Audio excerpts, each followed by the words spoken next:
তো হ্যালো বন্ধুরা, যেমনটাকে আমরা সোলল্যান্ডের গত এপিসোডে দেখেছিলাম, মিস জিয়াও ইউহাওকে নিয়ে সোল গার্ডিয়ান ডিপার্টমেন্টে চলে যায়, যেখানে মিস জিয়াও ইউহাওকে মাস্টার ফ্যাং এর সাথে পরিচয় করিয়ে দেয়। তখন মাস্টার ফ্যাং ইউহাওকে একটা অ্যাসাইনমেন্ট দেয়, যেখানে ইউহাও কেটাও নামের একজন স্টুডেন্টের সোল গার্ডিয়ান ওয়েপেনের সাথে নিজের সোল ডিটেকশন টেকনিকটি কম্বাইন করবে, এরই সাথে কিছু মুভিং টার্গেটকে হিট করবে। যেহেতু ইউহাও এর সোল ডিটেকশন টেকনিকের রেঞ্জ শুধুমাত্র 10 মিটার, সেই জন্য মাস্টার ফ্যাং ইউহাওকে সোল গার্ডিয়ান ডিপার্টমেন্টে ভর্তি করায় না। মাস্টার ফ্যাং ইউহাওকে বলে, ইউহাও যখন তোমার সোল ডিটেকশন টেকনিকের রেঞ্জ পুরো 100 মিটার হয়ে যাবে, তখন তোমাকে এই সোল গার্ডিয়ান ডিপার্টমেন্টে ভর্তি করানো হবে। এরপরে মিস জাও এবং ইউহাও সোল গার্ডিয়ান ডিপার্টমেন্ট থেকে চলে আসে। তো নেক্সট এপিসোডের শুরুতেই আমরা মিস জাও এবং ইউহাওকে দেখতে পাই, যেখানে মিস জাও ইউহাওকে বলতেছিল, মাস্টার ফ্যাং সে হলো সোল গার্ডিয়ান ডিপার্টমেন্টের সবচেয়ে ভালো টিচারদের মধ্যে অন্যতম। তুমি যদি তার ডিসাইপল হতে পারো, তাহলে এটা তোমার ভবিষ্যতের জন্য খুবই লাভজনক হবে, কিন্তু তার ডিসাইপল হতে হলে তোমাকে প্রচন্ড মেহনত করতে হবে। একই সাথে আমার ক্লাসের সকল অ্যাসাইনমেন্ট গুলোকে তোমাকে সম্পূর্ণভাবে ক্লিয়ার করতে হবে, কারণ আমি তোমার জন্য শ্রেক একাডেমির রুলস ব্রেক করতে পারবো না। তুমি যদি আমার অ্যাসাইনমেন্ট গুলো ফেল করো, তাহলে এক প্রকার আমাকে বাধ্য হয়েই তোমাকে এই শ্রেক একাডেমি থেকে বের করে দিতে হবে। যার জবাবে ইউহাও বলে, হ্যাঁ টিচার, আমি আমার সর্বোচ্চ চেষ্টা করব। এরপরে মিস জাও ইউহাওকে রেখে সেখান থেকে চলে যায়। তার কিছুক্ষণ পরে ইউহাওয়ের কাছে মিস তাঙ্গিয়া চলে আসে। এখানে মিস তাঙ্গিয়া ইউহাওকে দেখে তো খুবই এক্সাইটেড হয়ে যায়। এরপরে মিস তাঙ্গিয়া এবং ইউহাও এখানে কিছুক্ষণ কথাবার্তা বলতেছিল, যেখানে মিস তাঙ্গিয়া ইউহাওকে বলে, ইউহাও নিশ্চয়ই তোমার টাকার প্রয়োজন, তুমি যদি টাকা রোজগার করতে চাও তাহলে আমার সাথে সন্ধ্যায় দেখা করো, আমি তোমাকে শিখিয়ে দেব যে এই শ্রেক একাডেমিতে কিভাবে টাকা উপার্জন করতে হয়। এরপরে নেক্সট সিনে আমরা ইউহাওকে দেখতে পাই, যে কিনা ক্লাসে উপস্থিত ছিল, যেখানে ওয়াংডাং ইউহাওকে জিজ্ঞাসা করতেছিল, ইউহাও তোমার মার্শাল সোলের নাম কি? যার জবাবে ইউহাও বলে, আমি আমার মার্শাল সোল সম্পর্কে তোমাকে কিছুই বলবো না, যদি তুমি তোমার মার্শাল সোল সম্পর্কে আমাকে আগে বলো, তারপরেই আমি তোমাকে আমার মার্শাল সোল সম্পর্কে বলবো। যার জবাবে ওয়াংডাং বলে, আমার স্পিরিট সোলের নাম হলো ব্রাইট বিউটিফুল বাটারফ্লাই, আর এটা খুব রেয়ার একটি মার্শাল সোল। তখন ইউহাও বলে, আমার মার্শাল সোল হলো সোল স্পিরিট আই, যার ব্যবহার করে আমি তোমাকে ফাইটে হারিয়ে দিয়েছিলাম। এরপরে তারা আর কিছু বলার আগেই সেখানে মিস জাও চলে আসে। মিস জাওই ক্লাসে আসার সাথে সাথেই বলে, সকল স্টুডেন্ট আমার সাথে মাঠে দেখা করো। তো পরের সিনে আমরা গ্রাউন্ডে থাকা সকল স্টুডেন্ট এবং মিস জাওকে দেখতে পাই, যেখানে মিস জাওই সকল স্টুডেন্টের হাতে খুবই ভারী আয়রন আর্মার ধরিয়ে দিয়েছিল। এখানে মিস জাওই সকল স্টুডেন্টের উদ্দেশ্যে বলতেছিল, আজকে তোমাদের রাউন্ডগুলো আগের দিনগুলোর চেয়ে অনেক বেশি হবে, কারণ পরবর্তী ঘন্টা দেওয়ার আগ পর্যন্তই এই ভারী আর্মার পরে তোমাদেরকে দৌড়াতে হবে। হ্যাঁ, এরই সাথে আরো একটা কথা তোমাদের সকলকেই জানিয়ে দেই, আজকের এই অ্যাসাইনমেন্টটি কেউই কারো মার্শাল সোল এবং সোল টেকনিক ব্যবহার করতে পারবে না। যে স্টুডেন্টই তার সোল টেকনিক অথবা মার্শাল সোল ব্যবহার করার চেষ্টা করবে, তাকে এই শ্রেক একাডেমি থেকে বের করে দেওয়া হবে। আর আজকের এই অ্যাসাইনমেন্টের মধ্য দিয়েই তোমাদের ক্লাস ক্যাপ্টেনকে নির্বাচিত করা হবে। এরপরের সিনে আমরা দেখতে পাই, সকল ডিসাইপেলেরাই তাদের রাউন্ডগুলো কমপ্লিট করার চেষ্টা করতেছিল, যেখানে ওয়াংডাং সকল স্টুডেন্টের থেকেই এগিয়ে ছিল। একই সাথে অন্যান্য ডিসাইপেলেরাও খুবই দ্রুততার সাথে তাদের রাউন্ডগুলো কমপ্লিট করার চেষ্টা করতেছিল। এখানে থাকা সকল ডিসাইপেলের মধ্যে ইউহাওই একমাত্র ব্যক্তি যে কিনা সকলের থেকে উইক, যেই কারণে ইউহাও সকল ডিসাইপেলের থেকে অনেক কম রাউন্ড কমপ্লিট করে। এর অনেক সময় পরে আমরা ওয়াংডংকে দেখতে পাই, যে কিনা বর্তমানে খুবই ক্লান্ত হয়ে পড়েছিল। একই সাথে অন্যান্য ডিসাইপেলেরাও খুবই ক্লান্ত হয়ে পড়েছিল, যেখানে ওয়াংডং বলতেছিল, এখানে থাকা সকল ডিসাইপেলের মধ্যে আমি সব থেকে পাওয়ারফুল, আমি যতগুলো রাউন্ড কমপ্লিট করতে পেরেছি আমার মনে হয় না তা অন্য কেউ পারবে। এটা বলে ওয়াংডং বিশ্রাম করতে শুরু করে। একই সাথে আমরা অন্যান্য ডিসাইপেলদেরকেও দেখতে পাই, যারাও কিনা বিশ্রাম করতে শুরু করে দিয়েছে। এরপরে আমরা ইউহাওকে দেখতে পাই, যে কিনা এখানে থাকা সকল ডিসাইপেলের মধ্যে দুর্বল হওয়া সত্ত্বেও হার মানে না, এবং সে তার রাউন্ডগুলো কমপ্লিট করার চেষ্টা চালিয়েই যাচ্ছিল। যেটা দেখে তো এখানে থাকা সকল ডিসাইপেলেরা ইউহাওকে নিয়েই কথা বলতেছিল। তারা বলে, এখানে থাকা সকল ডিসাইপেলের মধ্যে ইউহাও সব থেকে উইক হওয়া সত্ত্বেও তার মনোবল খুবই দৃঢ়, তার থেকে সকল পাওয়ারফুল ডিসাইপেলেরাই বিশ্রাম করার জন্য বসে পড়েছে, যেখানে ইউহাও তার রাউন্ডগুলো কমপ্লিট করার চেষ্টা এখনো চালিয়ে যাচ্ছে। এরপরে আবারও আমরা ইউহাওকে দেখতে পাই, যে কিনা তার লিমিটে পৌঁছে গিয়েছিল। ইউহাও বলে, যে করেই হোক আমাকে সকল অ্যাসাইনমেন্ট গুলো পাস করতেই হবে, তাহলেই আমি সোল গার্ডিয়ান ডিপার্টমেন্টে ভর্তি হতে পারবো। যদিও আমার সম্পূর্ণ শরীর এক্সজস্ট হয়ে গিয়েছে, আমার হাত পা কাজ করা বন্ধ করে দিয়েছে, তারপরেও কিছুতেই আমি হার মানবো না, আমাকে দৌড়াতেই হবে। এটা বলে ইউহাও ধীরে ধীরে সামনের দিকে আগাতে থাকে। এরপরে আমরা দেখতে পাই, ইউহাও এর বডিতে অতিরিক্ত বডি প্রেসার পড়ার কারণে ইউহাও এর ম্যান্ডুরিয়ান্স গুলো ওপেন হতে শুরু করে, যেই কারণে তার শরীরের মধ্যে সোল এনার্জি ফ্লাকচুয়েশন অনেক বেড়ে যায়। যেটা দেখে ইউহাও বলে, এটা আমার জন্য খুব ভালো একটা সুযোগ, এই সুযোগ তো আমি কিছুতেই হাতছাড়া হতে দিতে পারি না। ইউহাও এর ম্যান্ডুরিয়ান্স ওপেনের পরে এভাবে ইউহাও অনেকগুলো রাউন্ড কমপ্লিট করে নেয়। ইউহাও এর শরীর এতটাই দুর্বল হয়ে পড়েছিল যে সে এখন আর দাঁড়িয়ে থাকতে পারতেছিল না, সে মাটিতে পড়তেই যাচ্ছিল, কিন্তু তখনই ওয়াংডং এসে তাকে পিছন থেকে ধরে নেয়। ইউহাও এর মনোবল দেখে তো ওয়াংডং সহ সেখানে থাকা বাকি সকল ডিসাইপল ইউহাওয়ের প্রতি খুবই ইমপ্রেস হয়ে যায়, যেই কারণে তারা সকলেই আবারও ইউহাওয়ের সাথে দৌড়াতে শুরু করে দেয়। এরপরে আমরা দূর থেকে সকল ডিসাইপলের দিকে নজর রাখতে থাকা মিস জাউইকে দেখতে পাই, যেখানে বলতেছিল আজকের এই অ্যাসাইনমেন্টটি সকল ডিসাইপলদের ফিজিক্যাল স্ট্রেংথের জন্য নেওয়া হয়নি, এটা তো শুধুমাত্র তাদের মনোবল চেক করার জন্য দেওয়া হয়েছে। কিন্তু এখানে থাকা সকল বাচ্চাদের মধ্যে একটা বাচ্চা তো আমাকে খুব বেশি ইমপ্রেস করে দিয়েছে। এরপরে আবারও আমরা সকল ডিসাইপলদেরকে দেখতে পাই যারা কিনা এখনো দৌড়াচ্ছিল, কিন্তু ঠিক তখনই ক্লাসের বেল বেজে যায়, এই কারণে সকল ডিসাইপলেরাই এবার দৌড়ানো বন্ধ করে দেয়। এরপরে সেখানে মিস জাউই চলে আসে এবং সকল ডিসাইপলের উদ্দেশ্যে বলে, এই ঘন্টা পড়ার আগ পর্যন্ত সকল ডিসাইপলেরই দৌড়ানোর কথা ছিল, যেখানে কিনা তোমরা সকলেই দৌড়ানো বাদ দিয়ে বিশ্রাম করেছো। অপরদিকে ইউহাওই এমন একজন ব্যক্তি যে কিনা এই ঘন্টা পড়ার আগ মুহূর্ত পর্যন্ত দৌড়েছে, যেই কারণে শুধুমাত্র ইউহাওই এই অ্যাসাইনমেন্টটি কমপ্লিট করতে পেরেছে আর তোমরা সকলেই ফেল করেছো। কিন্তু তোমরা কেউই চিন্তা করো না, কারণ আজকের এই দিনে আমি কাউকেই শ্রেক একাডেমি থেকে বের করে দিব না। মিস জাউইর মুখ থেকে এমন কথা শুনে তো সকল ডিসাইপলই আনন্দে নাচতে শুরু করে দেয়। এরপরে মিস জাউই একটা ঘোষণা দেয়, যেখানে বলা হয় আজকে থেকে ইউহাওই তোমাদের সম্পূর্ণ ক্লাসের ক্লাস লিডার। এই ঘোষণা শুনে কোনো ডিসাইপলই মন খারাপ করে না, বরঞ্চ ইউহাওয়ের জন্য সকলে চিয়ার আপ এবং আনন্দ উল্লাস করতে থাকে, কারণ আগে থেকেই সকল ডিসাইপলেরা ইউহাওয়ের মনোবলের প্রতি ইমপ্রেস হয়ে গিয়েছিল। এভাবেই সকল ডিসাইপলেরা ইউহাও করে ইউহাওকে চিয়ার আপ করতেছিল। এরপরে আমরা ইউহাওকে দেখতে পাই যে কিনা খুবই আনন্দিত ছিল। এরপরে এখানেই সিন কাট হয়ে যায় এবং পরবর্তী সিনে আমরা আবারও ইউহাওকে দেখতে পাই যে কিনা তার ক্লাস কমপ্লিট করে তার হোস্টেল রুমের দিকে যাচ্ছিল, যে কিনা বলতেছিল আগের থেকে আমি নিজেকে অনেক পাওয়ারফুল মনে করতেছি। এভাবেই অনেক কথা ভাবতে ভাবতে ইউহাও তার রুমের মধ্যে চলে আসে, যেখানে কিনা আগে থেকে ওয়াংডং উপস্থিত ছিল এবং সে গোসল করতেছিল। এখানে ইউহাও দরজায় নক না করে সরাসরি রুমের মধ্যে ঢুকে যাওয়ায় ওয়াংডং অনেক রেগে যায়, যেই কারণে সে জোরে চিল্লানি মারে এবং তার বাটারফ্লাই উইংস অ্যাক্টিভেট করে নেয়। এরপরে সে ইউহাও এর উপরে অ্যাটাক করে ইউহাওকে ঘর থেকে বের করে দেয় এবং বলে, শরম লজ্জাহীন মানুষ, রুমের মধ্যে যে ডোর নক করে প্রবেশ করতে হয় সেটা কি তোমাকে কেউ শিখিয়ে দেয়নি? ওয়াংডং এর এমন ব্যবহারের জন্য তো ইউহাও ওয়াংডং এর উপরে খুবই রেগে যায়। ইউহাও ওয়াংডংকে বলে, আমি বুঝতে পারতেছি না এই ছেলেটার সমস্যা কোথায়, আমার মনে হয় একে আবারও একলাসা ধোলাই দিতে হবে। এটা বলে ইউহাও তার হোস্টেল থেকে বেরিয়ে যায়। একই সাথে সে একটু কনফিউশনের মধ্যেও ছিল।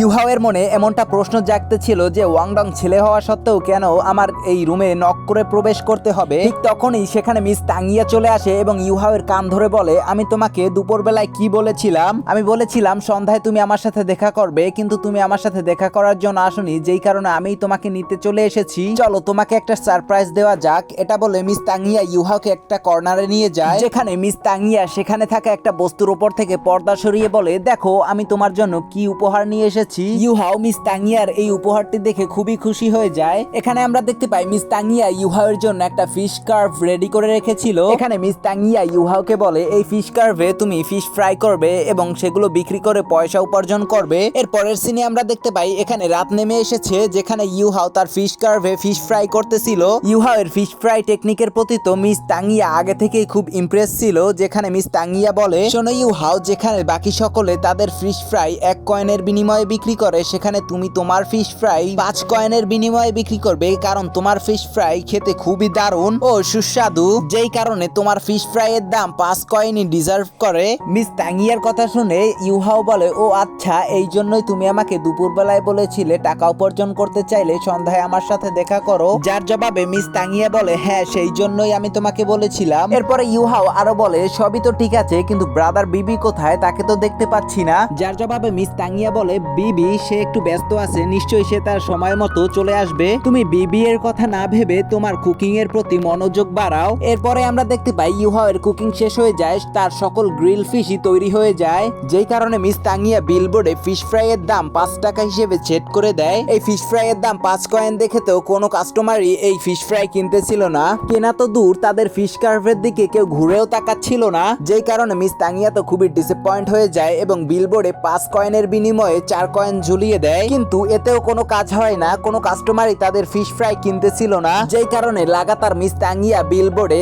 3 কয়েন, 2 কয়েন, সর্বশেষ ফিশ ফ্রাই এর দাম 1 কয়েন হিসেবে সেট করে দেয়। কিন্তু এতেও কোনো কাজ হয় না, কোনো কাস্টমারই তাদের ফিশ ফ্রাই 1 কয়েনেও নিতে প্রস্তুত ছিল না, যেই কারণে মিস তাঙ্গিয়া তাদের ফিশ ফ্রাই এর মূল্য 0 টাকা অর্থাৎ সম্পূর্ণরূপেই ফ্রি করে দেয়। কিন্তু তারপরেও কেউ তাদের ফিশ ফ্রাই খাওয়ার জন্য আসে না, যেই কারণে মিস তাঙ্গিয়া একটু বিরক্তির সাথে বলে, কেউ কেন আমাদের এই ফিশ ফ্রাই খাচ্ছে না? যেহেতু নতুন ক্রিয়েটর তাই সকলের উদ্দেশ্যেই বলছি, এই পর্যন্ত যদি কেউ ভিডিওটি দেখে দেখে থাকেন তাহলে নিশ্চয়ই একটা লাইক এবং একটা কমেন্ট করে যাবেন। যেহেতু অনেক কষ্ট করে ভিডিও বানাই তাই অনুপ্রেরণার জন্য একটা লাইক এবং ছোট্ট একটা কমেন্ট হলেই হবে।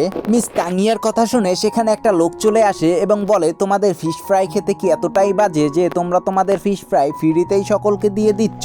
এটা বলে লোকটা একটা মাছ নেয় এবং সেখানে একটা বাইট বসায়। এই ফিশ ফ্রাই এর স্বাদ এতটাই ভালো ছিল যে তার চোখ চমকে ওঠে। লোকটি বলে, বাহ বাহ, এই মাছের স্বাদ এত ভালো কেন? আমার মনে হচ্ছে আমি স্বাদের সাগরে ভাসছি। লোকটির কথা শুনে সেখানে ভিড় জমে যায় এবং সকলেই মাছ খেতে চায়। যেটা দেখে মিস তানিয়া বলে, আমি খুবই দুঃখিত, আমাদের অফারটি এই মুহূর্ত থেকে অফ করে দেওয়া হচ্ছে এবং মাছের দাম 1 কয়েন হিসেবে সেট করা হচ্ছে। যার ভালো লাগবে সে 1 কয়েন দিয়ে মাছ খেতে পারো। যেখানে ইউহাওয়ের মাছ সকলেই 1 কয়েন দিয়ে কিনতে শুরু করে। একই সাথে মিস তানিয়াও তাদের মাছের দাম 3 কয়েন, 4 কয়েন এবং সর্বশেষ 5 কয়েন হিসেবে সেট করে দেয়। ইউহাওয়ের মাছ এতটাই সুস্বাদু ছিল যে কাস্টমারদেরও 5 কয়েনে এই মাছ কিনে খেতে কোনো অসুবিধা হচ্ছিল না। এটা দেখে মিস তানিয়া বলে, এভাবে চলতে থাকলে তো আমরা খুব শীঘ্রই ধনী হয়ে যাব। এরপরেই আমরা একটা মেয়েকে দেখতে পাই যে কিনা হেঁটে হেঁটে ইউহাওয়ের ফুড কার্ভের দিকে আসতেছিল। এখানে আমরা জানতে পারি এই মেয়েটির নাম হলো মিস জিয়াংনিয়ান। মিস জিয়াংনিয়ান ইউহাওয়ের ফুড কার্ভের কাছে এসে বলে, তোমার এই মাছের দাম কত? যার জবাবে ইউহাও বলে, সামনেই লেখা আছে, তুমি দেখে নিতে পারো। তখন মিস জিয়াংনিয়ান বলে, 5 কয়েন্স, এটা একটু বেশি হয়ে গেল না? কারণ সকল খরচ এবং তোমার পারিশ্রমিক মিলিয়ে আমার মনে হয় না এই মাছের দাম 3 কয়েনের বেশি একটাও হবে। মিস জিয়াংনিয়ানের কথা শুনে মিস তানিয়ার তো একটু খারাপ লেগে যায়। যেখানে ইউহাও বলে, আমাদেরকে ক্ষমা করবেন কিন্তু আমাদের ফিশ ফ্রাই এর দাম এমনটাই, তাছাড়াও আজকে আমাদের ফিশ ফ্রাই শেষ হয়ে গিয়েছে। এরপরে মিস জিয়াংনিয়ান বলে, হ্যাঁ ঠিক আছে, কিন্তু আমার কোনো কথায় যদি আপনারা কষ্ট পেয়ে থাকেন তাহলে নিশ্চয়ই আমাকে মাফ করে দিবেন। যদিও আজকে আমার কপালে এই ফিশ ফ্রাই টেস্ট করার মতো কোনো সুযোগই নেই, কিন্তু অন্য কোনো দিন নিশ্চয়ই আমি এই ফিশ ফ্রাই এর টেস্ট করতে আসব। এটা বলেই মিস জিয়াংনিয়ান সেখান থেকে চলে যেতে শুরু করে, কিন্তু ঠিক তখনই সেখানে একটা ছেলে এসে উপস্থিত হয়। এখানে আমরা জানতে পারি এই ছেলেটির নাম হলো জু শানশি। মিস্টার জু শানশি এখানে আসার সাথে সাথে ইউহাওয়ের দিকে একটা গোল্ড কয়েন ছুঁড়ে মারে, যেটা কিনা মিস তানিয়া লক্ষ্য করে নেয় এবং সে তার হিডেন ওয়েপেনের ব্যবহার করে জু শানশি এর থ্রো করা গোল্ড কয়েনের দিক পরিবর্তন করে দেয়, যেই কারণে সেটা আর ইউহাওকে গিয়ে হিট করে না। একই সাথে জু শানশি ইউহাওয়ের কাছে থাকা একটা গ্রিল ফিশকে ছিনিয়ে নেয়, যেখানে জু শানশি ইউহাওকে কলার ধরিয়ে জাগিয়ে ফেলে। এখানে জু শানশি সবকিছু মিস জিয়াংনিয়ানকে দেখানোর জন্য করতেছিল, কারণ সে মিস জিয়াংনিয়ানকে ইমপ্রেস করতে চায়। ঠিক তখনই সেখানে মিস্টার বিবি চলে আসে, যে কিনা দেখতে পায় মিস্টার জু শানশি ইউহাওয়ের কলার ধরে আছে, যেই কারণে মিস্টার বিবি তার ড্রাগন ক্লক অ্যাক্টিভেট করে নেয় এবং জু শানশি এর উপরে অ্যাটাক করে দেয়। এখানে জু শানশিও খুব পাওয়ারফুল ছিল, যেই কারণে সে মিস্টার বিবি এর ক্ল অ্যাটাকটিকে ব্লক করে নেয়। এখানে আমরা দেখতে পাই তাদের সংঘর্ষের কারণে যে এনার্জি ফ্লাকচুয়েশন জেনারেট হচ্ছিল সেটার অনেকটাই বেশি। অপরদিকে আমরা মিস তানিয়াকে দেখতে পাই যে কিনা তার হিডেন ওয়েপেনের ব্যবহার করে জু শানশি এর উপরে অ্যাটাক করে দেয়। জু শানশি তার ফ্যানের মাধ্যমে সম্পূর্ণরূপে চেষ্টা করে যে এই হিডেন ওয়েপেনটি যাতে তার শরীরে এসে না লাগে, কিন্তু জু শানশি এটা করতে সম্পূর্ণরূপে ব্যর্থ হয়ে যায়, যেই কারণে হিডেন ওয়েপেনটি জু শানশি এর পিঠের ভিতরে ঢুকে পড়ে। যদিও সে এটা কাউকে বুঝতে দেয় না যে তার পিঠের ভিতরে হিডেন ওয়েপেনটি ঢুকে গিয়েছে। এখানে তানিয়ার মাথা তো খুবই গরম ছিল, যেই কারণে মিস্টার বিবি জু শানশিকে বলে, তুমি আমার ছোট ভাইয়ের গায়ে হাত দিয়েছো, কিন্তু কেন? এর সম্পূর্ণ এক্সপ্লেনেশন আমার চাই। আর তুমি যদি এমনটা না করো তাহলে চলো মার্শাল সোল ব্যাটল অ্যারিনায় চলো, সেখানে আজকে আমরা ফাইট করব। তখন জু শানশি বলে, এই বাচ্চাটা তোমার ছোট ভাই হোক, সে তোমার ছোট ভাই, কিন্তু সে মিস জিয়াংনিয়ানের সাথে বেয়াদবি করেছে, যেটা কিনা আমি কখনোই সহ্য করব না। অপরদিকে আমি তার সাথে বাজে কিছুই করিনি, তার গ্রিল ফিশের দামও আমি দিয়ে দিয়েছি, কিন্তু তারপরেও সে মিস জিয়াংনিয়ানকে গ্রিল ফিশ দেয়নি। ঠিক তখনই মিস তানিয়া পাশ থেকে উঠে বলে, বিবি তুমি ওর সাথে এত কথা কেন বলছো? ওর সাথে ফাইট করো এবং ওকে হারিয়ে দাও। তানিয়ার কথা শুনে তো জু শানশি একটু ভয় পেয়ে যায়, কিন্তু তারপরেও সে মিস্টার বিবিকে বলে, চলো তাহলে সোল ব্যাটলফিল্ড অ্যারিনায় দেখা হবে তোমার সাথে। এর পরের সিনে আমরা সোল ব্যাটলফিল্ড অ্যারিনায় দেখতে পাই, যেখানে শ্রেক একাডেমির সকল ডিসাইপেলই উপস্থিত ছিল, কারণ মিস্টার বিবি এবং জু শানশি হলো এই আউটার শ্রেক একাডেমির সবচেয়ে বেস্ট ডিসাইপেল। এরপরে আমরা মিস্টার বিবি এবং মিস্টার জু শানশিকে দেখতে পাই, যারা কিনা একই রুমে ছিল, যেখানে মিস্টার বিবি জু শানশি এর পিঠ থেকে তানিয়ার হিডেন ওয়েপেনটি বের করে দেয় এবং বলে, জু শানশি তুমি আমাকে সেই পিলটি দিয়ে দাও, না হলে আবারও আমি তোমার শরীরের মধ্যে নিডেলটিকে ঢুকিয়ে দিব। ঠিক তখনই সেখানে একটা মেয়ে চলে আসে এবং বলে, মার্শাল সোল ব্যাটল অ্যারিনা আপনাদের জন্য প্রস্তুত, সকলেই আপনাদের ফাইট দেখার জন্য অধীর আগ্রহে বসে আছে। এরপরে আমাদেরকে অ্যারিনার মধ্যে দেখানো হয়, যেখানে ওয়াংডং এই ফাইটটি দেখার জন্য চলে আসে। তখন ইউহাও ওয়াংডং এর সাথে মিস তানিয়ার পরিচয় করিয়ে দেয়। এরপরে আমরা মিস্টার বিবি এবং জু শানশিকে দেখতে পাই, যারা কিনা ফাইট করার জন্য অ্যারিনার মধ্যে চলে এসেছিল। তো বন্ধুরা, সোলল্যান্ডের আজকের এই এপিসোডটি এখানেই শেষ হয়ে যায়। যদি ভিডিওটি ভালো লাগে তাহলে একটা লাইক এবং একটা কমেন্ট নিশ্চয়ই করে যাবেন। একই সাথে পরবর্তী ভিডিওগুলো সবার আগে পেতে হলে চ্যানেলকে সাবস্ক্রাইব করে বেল আইকনটি অন করে দিন। তো দেখা হচ্ছে পরের কোনো এপিসোডে। সবাই সুস্থ থাকবেন, ভালো থাকবেন, খোদা হাফেজ।